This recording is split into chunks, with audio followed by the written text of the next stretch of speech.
তুমি নাও মা পুষ্পের ভার, আমাকে দাও মা বিদ্যার ভার।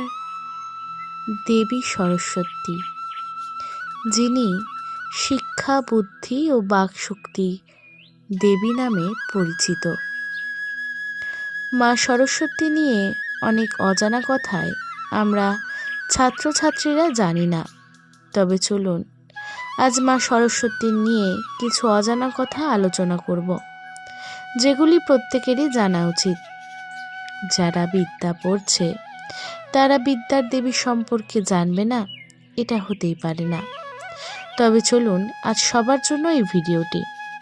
তবে বলবো, ভিডিওটি ভালো লাগলে চ্যানেলটিকে সাবস্ক্রাইব করে পাশে থাকবেন। কমেন্টে লিখবেন জয় মা সরস্বতী। মা সরস্বতী হলেন ব্রহ্মবিদ্যা বা পরম সত্যের দেবী। তিনি জ্ঞানের মূল অংশ। তিনি শুধু পুঁথিগত বিদ্যায় নয়, সঙ্গীত, নৃত্য, কাব্য ও অন্যান্য শিল্পকলার দেবী বলেও পরিচিত। যখন কেউ পড়াশুনো করতে চায় বা অন্যান্য কোনো ভালো কাজ পেতে চায়, তখন তাদেরও বলা হয় মা সরস্বতীর আরাধনা করতে। তবে কি জানেন, মা সরস্বতীকে শুধুমাত্র হিন্দু ধর্মেই পুজো করা হয় না, তাকে জৈন ও বৌদ্ধ ধর্মেও পুজো করা হয়। কথিত আছে প্রজাপতি ব্রহ্মা নাকি একবার গভীর ভাবনায় পড়ে যান, কারণ তার মতে সব দেবতার তীর্থ আছে, শুধু ব্রহ্মা বাদে। তখন ব্রহ্মা সর্বরত্নময়ী শিলা ছুঁড়ে দেন পৃথিবীর বুকে। তবে সেই শিলা যখন পৃথিবীতে আসে, তখন ব্রহ্মা ভাবে যে তার তীর্থস্থানে একটি পবিত্র নদী থাকবে, এবং সেই নদীটি হল মা সরস্বতী। ভাগবত পুরাণে আবার পাওয়া যায় সরস্বতীর জন্মের অন্য বৃত্তান্ত। দেবী আদ্যা প্রকৃতির একটি অংশ হিসেবে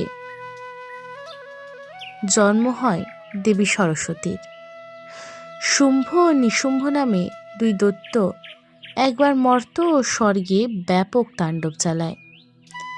তাদের অত্যাচারের হাত থেকে দেবলোক ও ভূলোককে রক্ষা করতে দেবী দুর্গার শরীর থেকে জন্ম হয় আরেক দেবীর প্রকৃতির। তিনি কৌশিকী, তিনি সরস্বতী। আবার কথিত আছে জগতের সকল জ্ঞানের আধার শ্রীকৃষ্ণের জীব থেকেও নাকি জন্ম হয় দেবী সরস্বতী। স্বয়ং শ্রীকৃষ্ণই মাঘ মাসের শুক্লপক্ষের পূর্ণ পঞ্চমী তিথিতে বাগদেবীর আরাধনার প্রবর্তন করেন। বায়ুপুরাণ আবার জানায় অন্য তথ্য। দেবাদিদেব মহাদেব একবার পাপে পরিপূর্ণ পৃথিবীকে ধ্বংস করবেন বলে স্থির করেন।